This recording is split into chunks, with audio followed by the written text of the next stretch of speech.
Ford versus Ferrari termina de um jeito emocionante. Carroll Shelby observa os três GT40 cruzarem a linha de chegada em Le Mans, lamenta o destino de Ken Miles e o filme praticamente nos diz que ali termina a história. Mas isso não poderia estar mais longe da verdade. Na vida real, aquele foi apenas o fim do primeiro capítulo. Nos 50 anos seguintes, Shelby perderia tudo o que havia construído, seria afastado pela própria Ford, desapareceria no continente africano, ajudaria a criar um dos carros esportivos mais famosos da história, sobreviveria a um transplante de coração, receberia um rim do próprio filho e, no fim da vida, voltaria a trabalhar justamente com a empresa que um dia o descartou. Essa não é apenas a continuação de Ford versus Ferrari. É uma história ainda mais inacreditável do que o próprio filme.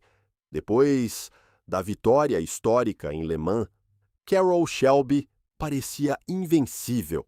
Sua equipe havia derrotado a Ferrari na maior corrida de resistência do mundo. Os Shelby Mustang vendiam como nunca. Seu nome era respeitado em toda a indústria e a Shelby American era considerada uma das empresas mais bem-sucedidas do automobilismo americano. Tudo indicava que aquele era apenas o começo, mas a realidade tomou um rumo completamente diferente. Poucos anos depois da vitória, a Ford começou a reduzir os programas de competição. O GT40 já havia cumprido sua missão, a Cobra deixara de ser produzida e a montadora acreditava que poderia fabricar seus próprios esportivos sem depender de Shelby. Então, veio a decisão que mudou sua vida para sempre. A parceria foi encerrada. A Ford simplesmente fechou o programa Shelby Mustang, encerrou os contratos e deixou Carroll Shelby sem seu maior parceiro comercial. Em poucos anos, as empresas que formavam a Shelby American encerraram suas atividades. O homem que havia derrotado a Ferrari em Le Mans estava mais uma vez praticamente sem trabalho. Mas perder a empresa não foi o golpe mais duro. Anos antes, no auge da parceria com a Ford, Shelby havia tomado uma decisão que parecia completamente inofensiva. Ele vendeu os direitos do nome Cobra para a Ford por apenas $1.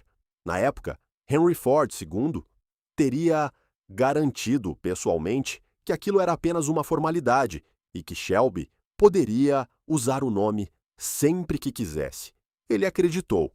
Décadas depois, quando tentou reconstruir sua marca, descobriu que a promessa nunca teve valor legal. A Ford era a dona da marca Cobra. O homem que criou um dos carros mais icônicos da história não tinha mais direito nem ao próprio nome. Esse episódio marcou profundamente Carroll Shelby.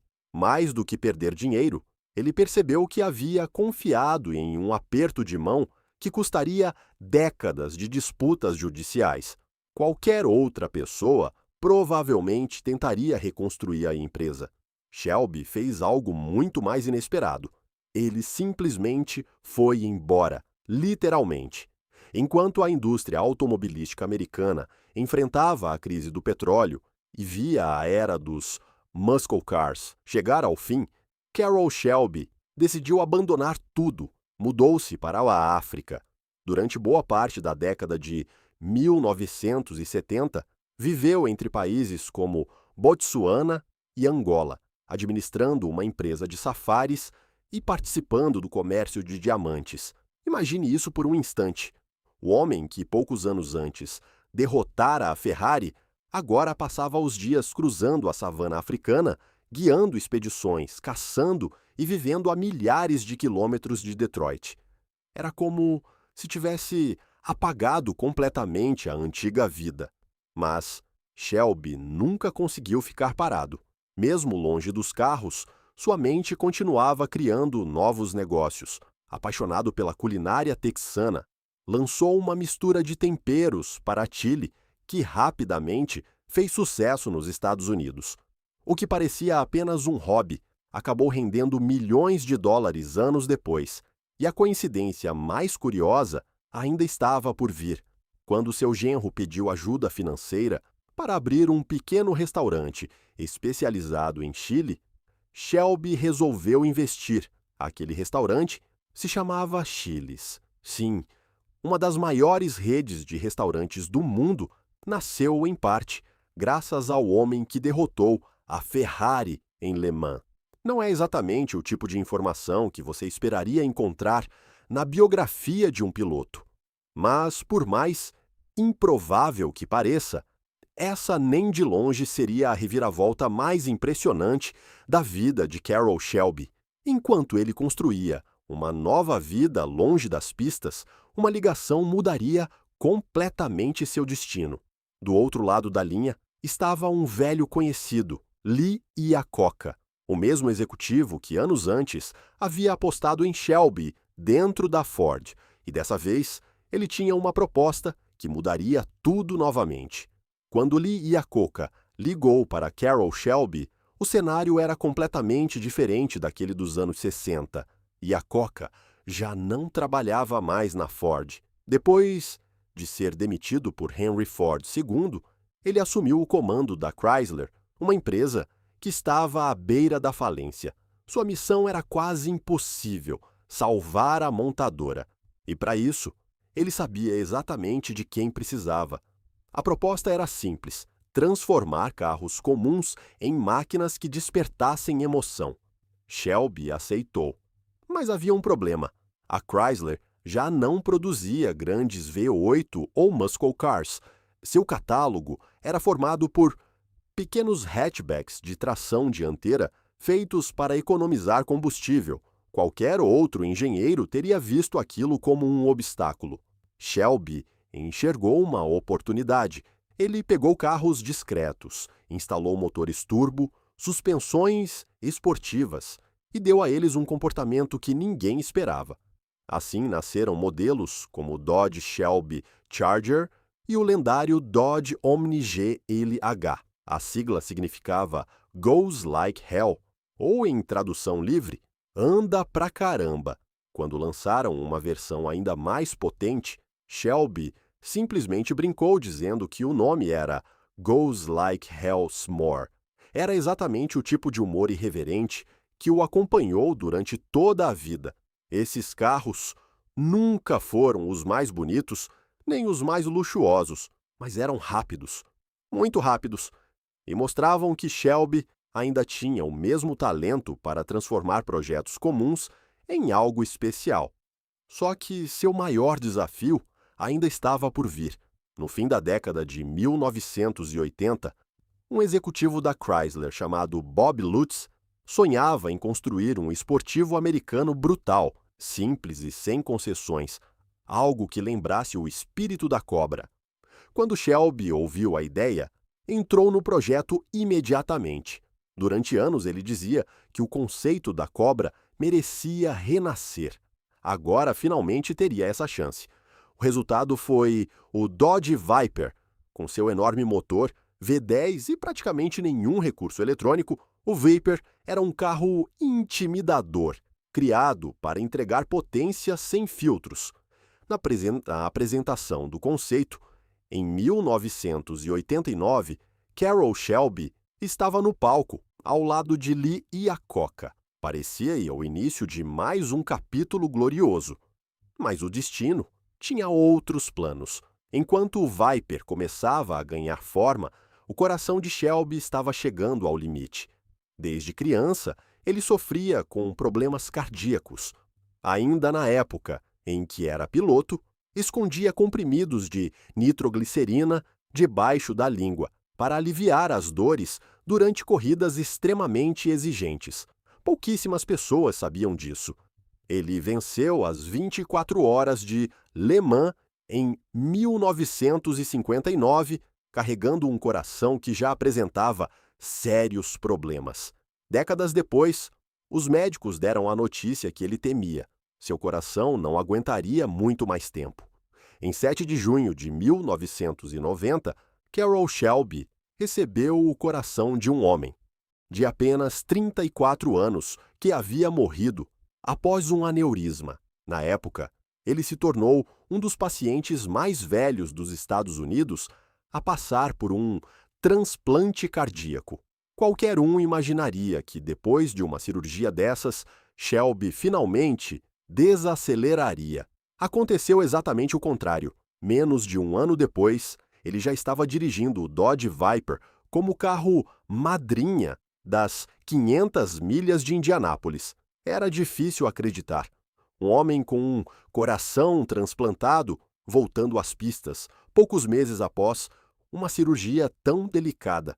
Mas a batalha pela sobrevivência ainda não havia terminado. 6 anos depois, seus rins começaram a falhar. Mais uma vez, sua vida dependia de outra pessoa. Dessa vez, o doador era alguém ainda mais próximo, seu próprio filho, Michael Shelby. Michael decidiu doar um dos rins ao pai, permitindo que ele continuasse vivendo. É impossível medir o significado desse gesto. Durante toda a vida, Carroll Shelby construiu carros capazes de desafiar limites. Agora, era sua família que estava desafiando os limites para mantê-lo vivo. Essa experiência mudou completamente sua forma de enxergar o mundo. Em vez de apenas agradecer pela segunda chance, ele resolveu ajudar outras pessoas que enfrentavam o mesmo problema. Assim, nasceu a Carroll Shelby Children's Foundation, uma fundação criada para financiar tratamentos de crianças com doenças cardíacas e renais cujas famílias não tinham condições de pagar. É uma parte da história que quase nunca aparece nos filmes. Todos lembram do homem que derrotou a Ferrari. Poucos conhecem o homem que passou os últimos anos da vida ajudando crianças a sobreviver. Mas enquanto reconstruía sua saúde e deixava um legado fora das pistas, um velho fantasma voltava a persegui-lo. A Ford, a empresa que um dia prometeu que ele poderia usar o nome Cobra para sempre, agora afirmava que ele não tinha mais nenhum direito sobre sua própria criação. O conflito que começou com um simples aperto de mão se transformaria em uma das disputas judiciais mais famosas da história da indústria automobilística. E, surpreendentemente, essa história ainda teria um final que ninguém imaginava. Depois de recuperar a saúde, Carroll Shelby acreditava que finalmente poderia aproveitar os anos que lhe restavam.